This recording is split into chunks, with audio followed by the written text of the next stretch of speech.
Hi, I'm Jacquelyn. And I'm Bridget. And we're the co-founders of the Skim Milk Marriage Project. We were inspired to start this project this past week during the DOMA hearing at the Supreme Court. One of the Supreme Court justices, Ruth Bader Ginsburg, compared gay marriage to skim milk marriage, basically saying that we don't have the same type of marriage, or we're not able to access the same marriage rights as opposite-sex couples. And so we started this project in hopes that we would be able to inspire a movement of people sharing their stories about the ways that they're impacted and affected by DOMA. Our story is one of thousands upon thousands of stories out there that shine a light on all of the ways that DOMA affects Americans, whether they're living in America or outside of America.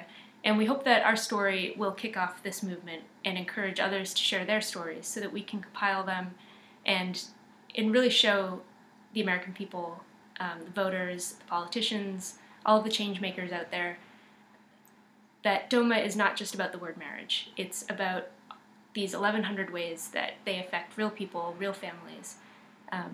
So Jacquelyn and I are going to share our story, and we hope that you'll share yours too. Jacquelyn and I live in Toronto, Canada. I'm an American citizen. And I'm a Canadian citizen. And growing up as an American, I never really felt directly affected by the inequalities toward gay people in the States. I knew about the inequalities and I felt passionate about them, but I never felt like it personally affected my day-to-day life. So I moved to Canada for graduate school. I drove across the country to Vancouver, and while I was living there, Jacquelyn and I met at a dinner party that friends of ours threw. And ironically, the first topic of conversation we got into is about Prop 8, because that was in the news at the time. So over the past 3 years, we've built a life together. We moved from Vancouver to Toronto together. We put everything in a car, drove it across the country with our cat, and we set up home in Toronto, primarily because of work. For both of us, we felt that the work opportunities were going to be better in Toronto than they were in Vancouver. But it was also to be closer to our families. I'm originally from Toronto, and so most of my family lives here. Mm-hmm. And for Bridget, she's originally from Boston, and most of her family lives in Boston. So the thought of being on the East Coast, or at least the East Coast of the States in Central Canada, was a lot more, it made sense to us. And when we started thinking about where can we move, the only places that we could move and be together were in Canada. Yeah. We like Toronto, and we have a great life here. But when I moved to Canada, I never thought that when I moved to Canada, I was never going to be coming back to the States. And I hope that that's not the case. Yeah. We both hope that the option for us both to live in the States will be an option for us. But right now it's not. And so right now I'm sort of in this state of exile from my country where, both of us are forced to choose a very, very limited, we have very limited options on in terms of where we can live. Life. Yeah. Yeah. And it's sad for me because I mean, most of my family is here and they're great, but Bridget has an amazing family. They're the kind of family that I wish I had most of the time. They get together for family events, they see each other on their birthdays, they do dinner on Sundays, they have this really cohesive unit. And we can't live near them. Mm-hmm. We have to book an international flight if we want. And it's like $600 every time we want to book a flight to go to Boston, or we drive 10 hours to Boston. Which is we're grateful that this is what we can. Mm-hmm. We can at least go there, and that we have afforded ourselves the means to go to Boston. But it's not the same as being able to go over for a weekend, or just like, hey, I'm coming over for dinner. Or we recently got engaged, and this is incredibly exciting, and we wanted the ability to go out with Bridget's friends and celebrate, or the ability to go and see your family face to face and tell your family face to face, but instead we did it over Skype or over the phone, and and I know that that's the case for people who are living in different countries or live away from their family, but our reality is that there's a wall. Yeah. We can't. We didn't make that choice necessarily to live away from my family. We didn't have the choice to live near my family. And that's the major difference. If we had made this choice ourselves to live someplace else because that's what we wanted, because one of us got a job there, that's one thing. But we're like Jacquelyn said, we're walled off from living in the United States, and this is as close as we geographically can get to my family with the job opportunities that are reasonable. and it's not that we're going to be running out the door to America, but we would love the option. We would love that door to be open the same way it's open for friends of ours who are straight couples who have managed to get married and who have gotten green cards and have sponsored their spouse to go live with them in America. And we have to watch as our friends have that same liberty that we don't have. And it stings. Yeah, yeah, and we're stifled quite a bit career-wise because Jacquelyn especially can't apply for jobs in the States because a company would have to sponsor her to work in the States. Yeah, and I'm in a very niche field, and I really struggled when we moved to Toronto to find a job.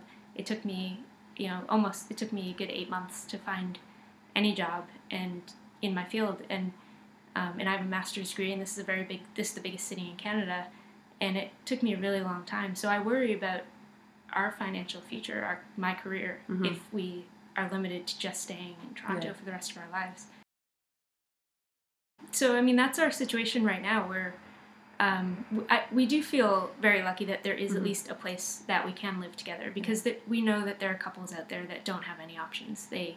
They're struggling living apart because of the laws in the U.S., and we at least feel fortunate that Canada is very accepting, that we're seen in the eyes of the law as a couple, just like any other couple, and we file our taxes together.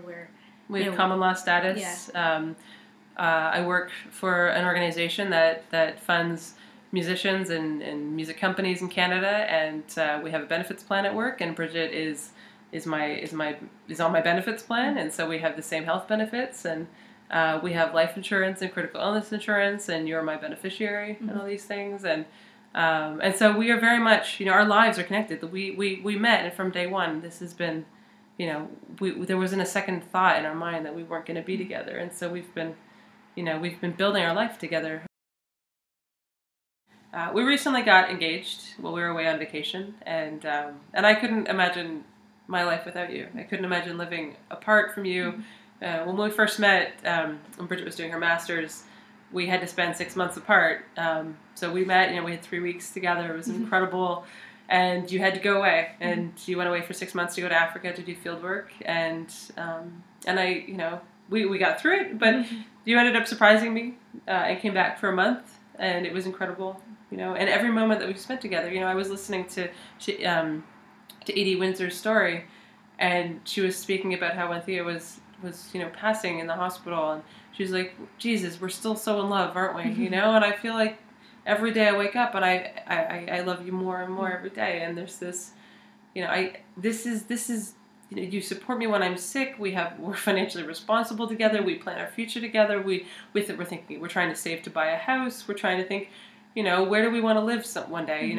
Where can we live? And where do we want to build a home? And we're planning our life together, and we're fortunate that, when we do get married, that in Canada, we'll be afforded the same rights as any other couple in Canada. We just talked about our big hurdle, which is that we can't live in the States. I can't sponsor Jacquelyn, so our options are limited to Canada. But I can't even imagine right now building a life together in America and being a married couple, and just learning as you go all of these little ways that you don't even think about at the beginning, that affect married couples every day, whether it's financial, political, just all these little things. And if you have a child, all of the ways that all these laws affect your whole family and not just you as a couple. So this is really what we're trying to do, is to learn more about how these 1100 statutes, how DOMA affects the everyday lives of couples and of families in America. The hurdle that we face as a gay couple is that I don't have the right as an American citizen to sponsor my partner, when we get married, my spouse, and that's the prejudice that I feel. That's how I feel that I've been personally affected by DOMA. We want to hear all of these stories. We want to hear from you all of these ways that DOMA has affected you, because what we found is that when we tell our friends, our straight allies, even our gay friends, that we can't moved to America, they're confused. They don't understand. I'm American. Why can't it's legal in Massachusetts? Why can't you just get married in Massachusetts? Right. Why can't I sponsor my wife if I get married in Massachusetts?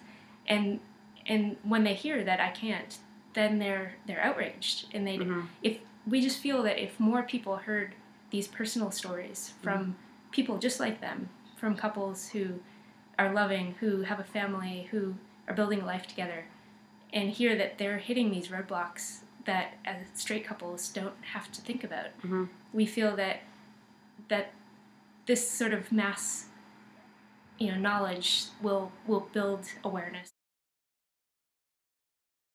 Our story is just one story. Edie's story was one story. We want to hear your story, and we want to pull them together and tell the world all of our stories. And hopefully we can affect change together.